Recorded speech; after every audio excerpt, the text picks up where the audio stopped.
Aspectos humanos da engenharia de software. Já parou para pensar que software é desenvolvido por pessoas, usado por pessoas e serve para dar suporte à interação entre pessoas? Então, muito dos aspectos importantes do desenvolvimento de software, que fazem diferença no desenvolvimento de software, tem a ver com pessoas, tem a ver com características de comportamento, os famosos soft skills que estão em moda aí hoje em dia. As empresas estão contratando pessoas que tenham esses soft skills ou desenvolvem soft skills nos funcionários à medida que eles vão treinando e se aperfeiçoando dentro das empresas. Então esse é o tópico do vídeo de hoje, aspectos humanos da engenharia de software. Fica ligado aí. Bom, então não basta a gente saber da linguagem de programação mais moderna, do framework de desenvolvimento mais moderno, da melhor IDE para desenvolver um sistema, se a gente não consegue trabalhar em grupo, se a gente não consegue se comunicar, se a gente não tem algumas características interpessoais que são importantes no desenvolvimento de software.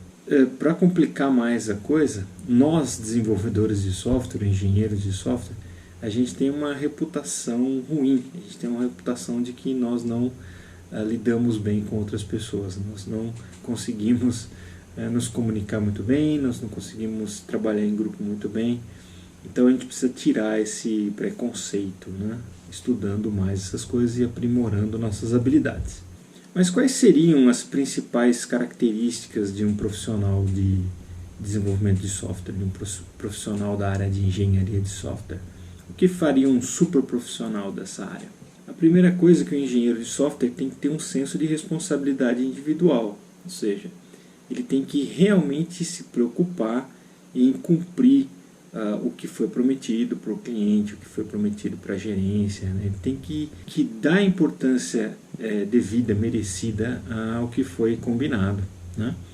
Então, esse senso de responsabilidade individual é extremamente importante.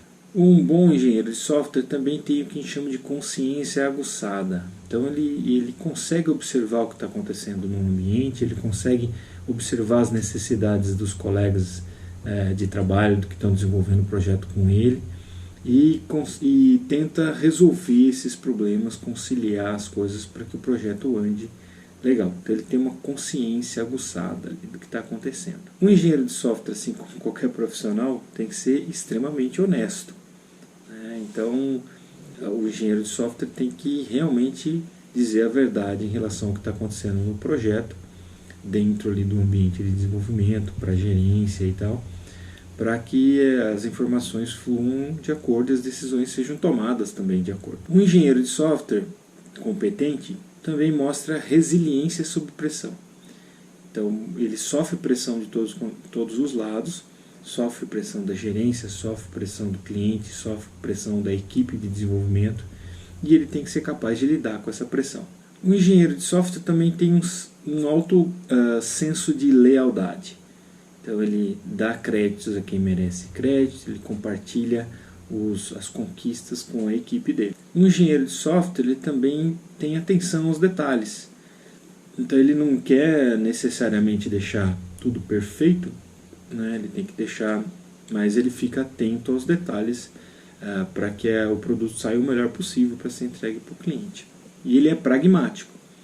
Então o engenheiro de software também sabe que não dá para deixar tudo maravilhosamente perfeito, mas desde que esteja bom o suficiente para ser entregue, é isso que ele vai mirar, né? É isso que ele vai tentar fazer. Bom, muito do trabalho de desenvolvimento de software, principalmente em empresas maiores, é feito em equipes. Então é importante que a equipe esteja de alguma forma coesa, né? Que a equipe tenha um senso comum de conquistar alguma coisa. Então, algumas características são importantes para as equipes. Primeiro, ela tem que ter um senso de propósito. O que é que a gente está fazendo? O que a gente está entregando? Para que a gente está aqui trabalhando nessa equipe? Um senso de confiança. Então, um membro da equipe confia no outro. Então, ele confia tanto tecnicamente como em termos de ambiente de trabalho. e um senso de melhoria, né, uma melhoria constante ali, tanto do ambiente de trabalho em si, quanto do produto, né, do software que está sendo desenvolvido. O interessante é que quando a equipe está coesa, ela consegue entregar mais do que a soma de suas partes. Então, se uma equipe não está coesa, cada indivíduo vai trabalhar meio que isoladamente, e a entrega que vai ser feita não é a mesma de uma equipe coesa. A equipe coesa consegue entregar mais do que o que cada um conseguiria individualmente, porque a tendência é que cada um vai ajudando ao outro e resolvendo problemas, e todo o desenvolvimento acelera. E isso é extremamente importante. Então, o ambiente de trabalho para o desenvolvimento de software é extremamente importante. Quando esse ambiente não é o ideal, existe uma certa toxicidade, né, no ambiente de trabalho, a equipe acaba sendo envenenada, né, e uma série de problemas começa a aparecer.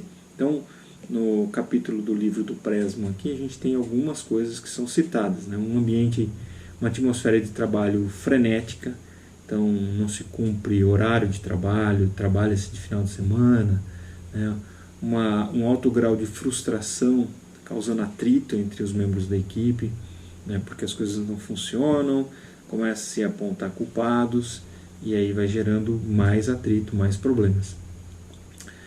O processo de software não é bem definido, é fragmentado, não é bem coordenado, tem deficiências nisso, então muitas coisas não funcionam direito porque outras etapas não foram feitas de maneira adequada.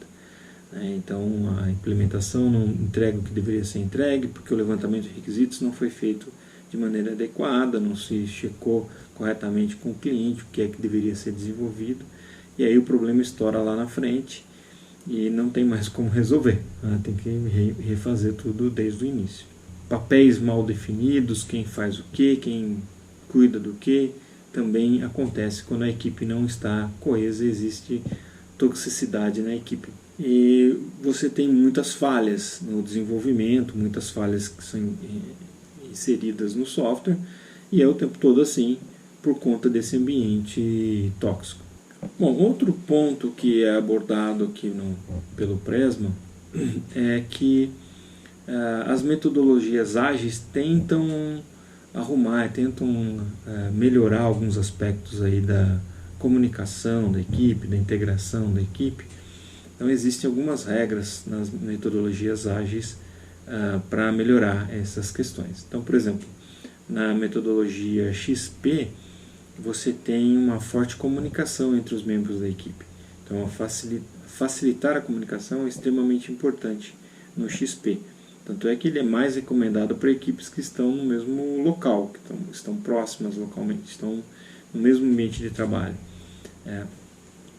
Outra coisa é você não ter propriedade do código. Então, não tem uma pessoa só que desenvolveu uma única parte do código, que ele é compartilhado.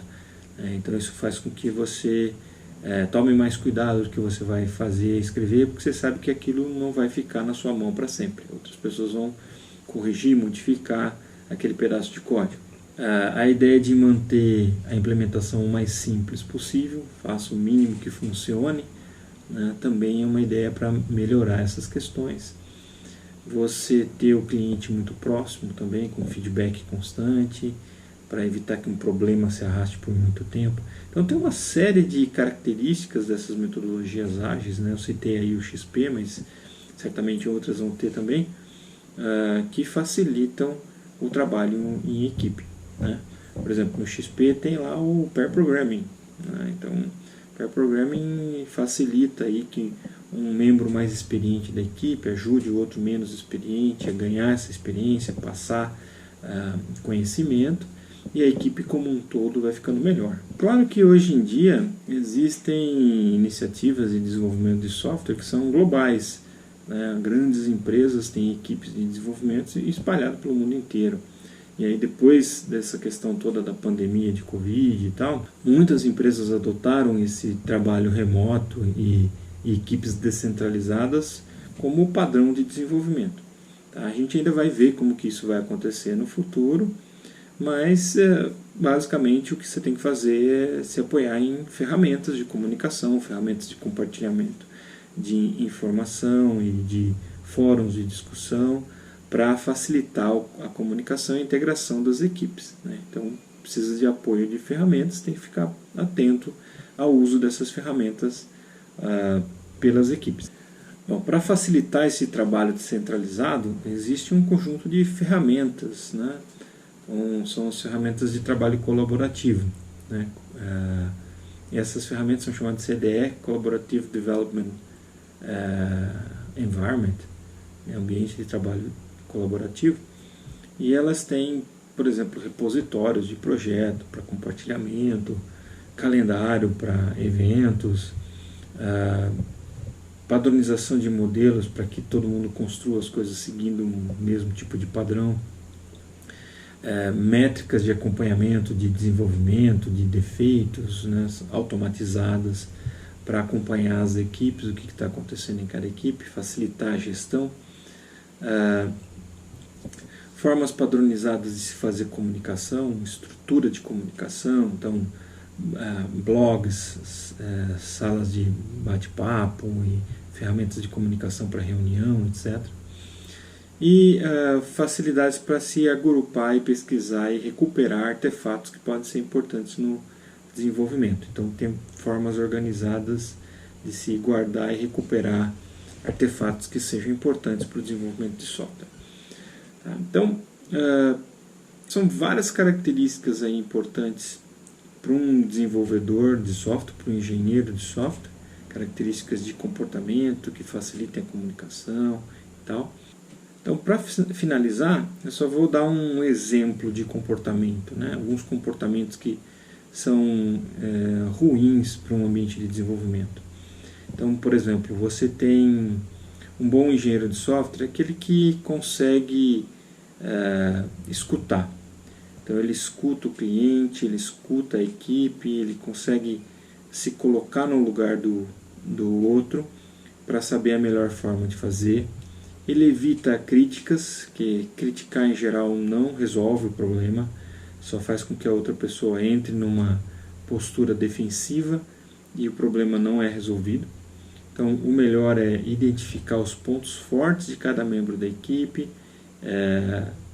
tentar direcionar o trabalho dele para fazer um melhor uso desses pontos fortes, tentar através de treinamentos e feedback positivo encaminhar a pessoa para um comportamento melhor quando ela não tem. Então, por exemplo, se a pessoa demora muito tempo para commitar uma entrega dela, ou se você tem um processo que exige commits diários, né, fechamento de versões diárias, e a pessoa não cumpre isso, se você usa um ambiente de acompanhamento dos projetos e a pessoa é alocada tarefas dentro desse ambiente, a pessoa não atualiza as tarefas, não coloca o progresso que ela fez naquele dia. Então tem uma série de comportamentos que dentro de uma equipe atrapalham, né? Então como fazer?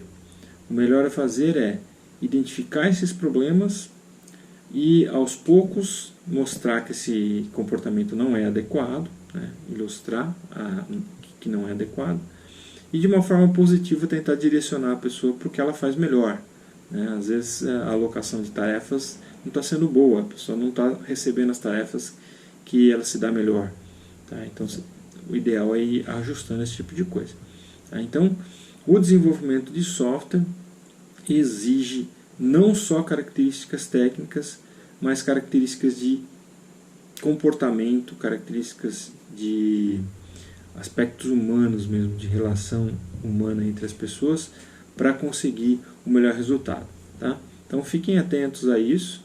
Hoje em dia esse tipo de coisa tem um nome aí de soft skills e está sendo muito requisitado pelas empresas. Alô? Até mais então. Tchau, tchau.